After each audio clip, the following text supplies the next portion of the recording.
ಈಗ ಕಲಿಯುಗದಲ್ಲಿ ಕಲಿದೇ ಒಂದು ಆಟ. ಕಲಿ ಅಂದ್ರೆ ಏನ್ ಗೊತ್ತಾ? ಹಲವಾರು ಜನ ಹಲವಾರು ರೀತಿ ಹೇಳ್ತಾರೆ.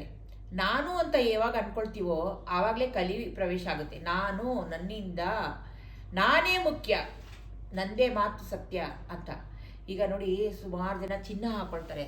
ಚಿನ್ನ ಹಾಕೊಂಡಾಗ ಏನು ಮಾಡಬೇಕಂದ್ರೆ ಸಂತೋಷ ಪಡಬೇಕು. ನಾವು ಚಿನ್ನ ಹಾಕ್ಕೊಂಡಿದ್ದೀವಿ, ನಮ್ಮ ಹತ್ರ ದುಡ್ಡಿದೆ, ಬಂಗಾರ ಇದೆ ಅಂತ ಚಿನ್ನ ಹಾಕ್ಕೊಂಡು ಸಂತೋಷ ಪಡಬೇಕಷ್ಟೇ.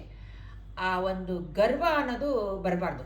ಅದಕ್ಕೇ ಲಕ್ಷ್ಮೀ ಜೊತೆಯಲ್ಲಿ ಗೂಬೆ ಕೂತಿರ್ತಾಳೆ. ಯಾಕಂದರೆ ನಮಗೆ ಆ ಭಾವನೆ ಬರಬಾರ್ದು, ಕೆಟ್ಟ ಭಾವನೆ ಬರಬಾರ್ದು ಅಂತ ಎಚ್ಚರಿಕೆ ಕದಿರು. ಹಾಗೆ ನಾವು ಚಿನ್ನನ ಹಾಕೊಳ್ಳೋದು ಯಾಕೆ ಅಂದರೆ ನಮ್ಮ ಆರೋಗ್ಯಕ್ಕೆ. ಚಿನ್ನ ಹಾಕೊಂಡಾಗ ಒಂದು ಎನರ್ಜಿ ಬರುತ್ತೆ, ಲಕ್ಷಣವಾಗಿ ಕಾಣ್ತೀವಿ, ಮತ್ತು ಅದು ಆಪದ್ ಬಾಂಧವ. ಆದರೆ ಏನಾಗುತ್ತೆ ಅಂದರೆ ಮನುಷ್ಯ ಕನ್ವರ್ಟ್ ಆಗ್ಬಿಡ್ತಾನೆ. ನಮ್ಮ ಹತ್ರ ಇದಿದೆ ಅದಿದೆ ಅಹಂಭಾವನೆ ಮಾಡೋದು, ಯಾರು ಬಡವರು ಇರ್ತಾರೆ ಅವ್ರಿಗೆ ತೋರಿಸೋದು, ದರ್ಪಣ ಶೋ ಮಾಡೋದು, ಅವ್ರಿಗೆ ನಮ್ಮ ಹತ್ರ ಇದೆ ಅಂತ ತೋರಿಸೋದು, ಇದೆಲ್ಲ ತಪ್ಪು. ಈ ನಾನು ಅನ್ನೋ ಭಾವನೆನೇ ಕಲಿ. ಆ ಕಲಿ ಏನು ಮಾಡ್ತಾನೆ ಅಂದರೆ, ನಾನು ಅಂದರೆ ಹಿಂಸೆ ಕೊಡೋಕ್ಕೆ ಶುರು ಮಾಡ್ಬಿಡ್ತಾನೆ, ಕಷ್ಟಗಳು ಕೊಡ್ತಾನೆ ಬುದ್ಧಿ ಕಲ್ಸಕ್ಕೆ. ಹಾಗಾಗಿ ನಾವು ಈ ಕಲಿಗಾಲದಲ್ಲಿ ನಾನು ಅನ್ನೋದನ್ನ ಬಿಡಬೇಕು. ಸುಮಾರು ಜನ ನೋಡ್ಬೋದು ಚಿನ್ನ ಹಾಕೊಳ್ಳೋದಕ್ಕೆ ಇಷ್ಟಪಡಲ್ಲ. ನಾನು ಕೆಲವೊಬ್ಬರನ್ನ ಭೇಟಿ ಮಾಡಿದ್ದೆ, ತುಂಬ ಬೆಳ್ಳಿ ಹಾಕ್ಕೊಂಡಿದ್ದಾರೆ ಅವರು. ಇಲ್ಲೆಲ್ಲ ಖಡ್ಗ ಮತ್ತು ಚೈನ್ಗಳು, ಉಂಗುರಗಳು, ಶಿಡ್ಡಪ್ಪ.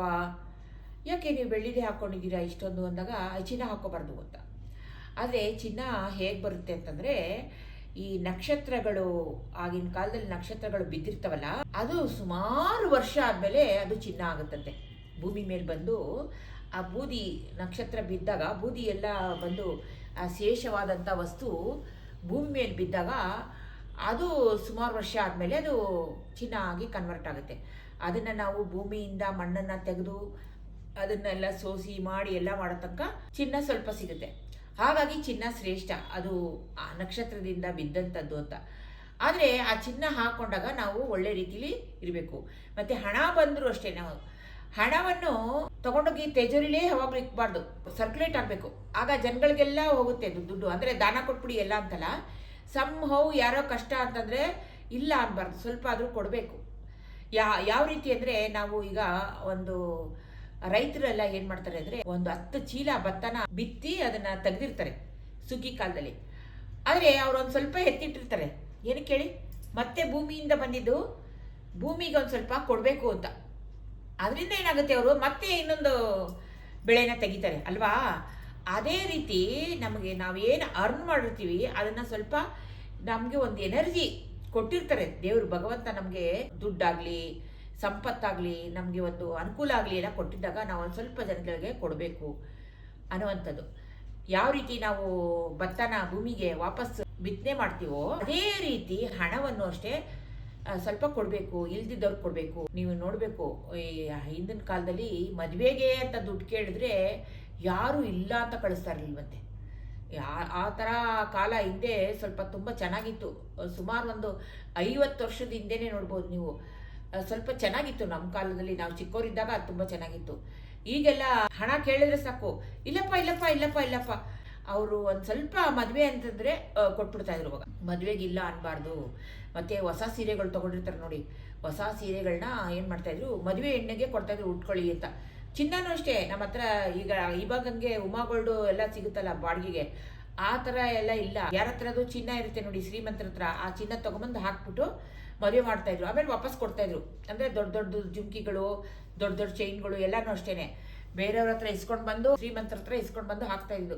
ಈಗ ಯಾರೂ ಚಿನ್ನ ಹಾಕ್ಕೊಳ್ಳೋದಿಲ್ಲ ಜಾಸ್ತಿ. ಯಾಕಂದರೆ ದಿನ ಒಂದೊಂದು ಹಾಕ್ಕೊಳ್ಬೇಕು ಅವ್ರಿಗೆ. ಒಂದು 5 ಥರ ಇದೆ ಅಂದರೆ 5 ಥರ ನೋಡಿದ್ರಲ್ಲ, ಇನ್ನು ರೋಲ್ಡ್ಗಳು ತಗೊಂಡು ಹಾಕ್ಕೊಬಿಡ್ತಾರೆ ಎಲ್ಲರೂ ಅಷ್ಟೇ.